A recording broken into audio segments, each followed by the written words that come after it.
When communities try to advance their interests, they often look to leaders. A leader can be an added value, but those leaders also have to contend with outside factors and get results.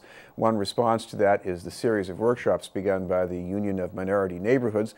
Another response can be found in the dialogues being started by our guests. We'd like to welcome the founder of the Developmental Neighborhood Coalition, Donovan Walker. Thank you very much for being with us, Donovan. Chris, I want to thank you for having me. The occasion for being here is what you call a shortage or a dearth of leadership in the black community. So define what's missing here. Well, I think what we have really is the lack of leadership because there's no accountability for the leadership. One of the things in my community that's happening today is the citywide election for our local district office with Tito Jackson, the president city councilor. But when you really look back and you see how things have changed dramatically, it's an election day and there's 2 signs in front of the whole place. There's 4 candidates running, but there's only 2 signs. And it really shows an apathy for black people that we've taken upon ourselves and disregarded the responsibility of all those people who came before us that fought for the right to vote. And we've dropped the ball since Senator Wilkerson and City Councilor Chuck Turner got arrested. And I'm not saying that being arrested is a specific black problem, because our last 3 leaders of the Senate have also been indicted and arrested. What I'm trying to say to you is there's no pipeline of leadership in our community. There's peoples who lead different pockets in small frames. In actuality, outside, like I said, was telling you before, outside of Minister Don, there isn't an individual really that I would call if they put out the call for you to come, that you would respond. And that's where I think our leadership is missing, in the point of facing those big issues. Well, I know in the Senate district, you know, when Wilkerson lost and had to contend with the federal charges, there is a new senator, not really from the base of the black community, but so what does that mean now? Well, you know, as an active individual who for 15 years supported or was at the behest of Senator Wilkerson in assistance in anything happening in the community. For the last 4 years, Senator Chan Diaz, I have not been able to do anything in my community with her assistance for her or for myself or my community.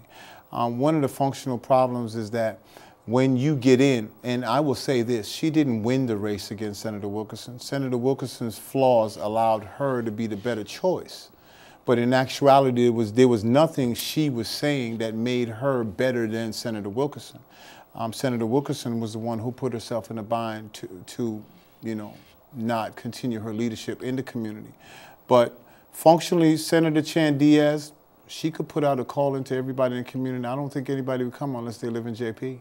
Now, I know that you talked about your relationship with her, and maybe she doesn't have the relationship that Senator Wilkerson had before, but you know, she ran again, somebody ran against her, she won, she even picked up a few more precincts, so what does that say? Well, it says that people are voting, but it also says that there's no accountability across the board to her whole district. One of the points I want to make, and this is not to single out Chan Diaz or anybody, is we do have young minority leaders, Ayanna Presley, Felix Arroyo, Carlos Enrique. We do have young leaderships, but what we do have in the black community is a problem for the black community, in the sense where those in a position pull the ladder up. So the younger generation do not get a chance to be embraced, to be tutored, mentored, and to be taught the process of how to play the political game. And one of the things we're hoping to do at the Developmental Neighborhood Coalition, which mission is to recognize and enhance community participation and empowerment. We want to change the scope of how voting and politics is done in the city of Boston, in Roxbury. We would like to organize our residents on a 10-point issue, and we pick those issues, we identify those issues, then those politicians who are willing to service our issues, I think then we should cast our vote for them. But right now in the present system and how it works, we are done a disservice We spend 3 months being loved by a candidate and 2 years can't be found. Do you think this is going to actually work? Where, I mean, it sounds in principle like a good idea. You get some people in the community who really care. They set an agenda, and then you have an agenda in search of a candidate. So can that work, though? Well, here's the thing, what we're looking at. We're looking at everybody understanding in 2012 there's going to be a presidential election. It's going to be a mayor's election. One of the things that we need to recognize is that I think the mayor is going to be a bit later than that. I think it's either way. But a big election next year. 2012 is election year. It's going to be a big year. So it's a time for people to be more accountable, more responsible, and it's a time for you to lay the groundwork.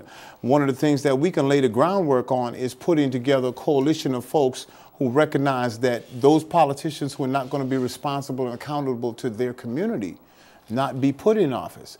Another thing that a lot of black folks don't recognize is they didn't put President Obama in office, and Governor Patrick, yes, his second term, black people put him in office, helped put him in office, let's put it that way. But we didn't carry the ballot, neither in money or even in votes. For the president to be reelected, I think black folks are going to have to step up because, and it's a different dynamics. As we know, who was it that ran against George Bush, got more votes but lost on the electoral because nobody recognized how the political process for the presidents is done. Al Gore, yes. You know, and one of the things is we've also got to recognize that as black people, we fell back in the understanding our children drive the preponderance of violence in our community. We are the ones not being responsible as parents and leadership to be accountable to our community. It's not the police's problem or fault.